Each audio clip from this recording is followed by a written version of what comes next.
Asrar Ajaban ni satu kaedah amalan yang mana kita boleh kita amalkan untuk self defense, untuk perlindungan diri kita semua. Kita bulan Ramadan ni tak ada masalah. Tapi bila lepas bulan Ramadan ada banyak masalah. Masalah tu semua di mana kita akan dapat gangguan kalau kita di bulan Ramadan kita hanya dapat gangguan zahir. Tapi kalau lepas bulan Ramadan, zahir batin.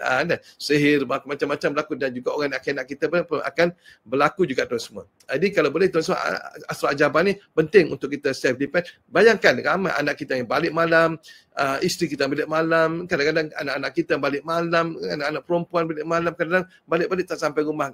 Cuba bayangkan, takut. Yang ni penting tu semua. Kita sebagai ayah, sebagai ibu, kita risau. Jadi amalan ni penting untuk kita, atau kita amalkan sendiri untuk lindung anak kita, ataupun bagi anak kita amalkan untuk perlindungan dia. Jadi Asrar Ajaban memang hebat dan semua amalan yang tak pernah Ustaz keluarkan dalam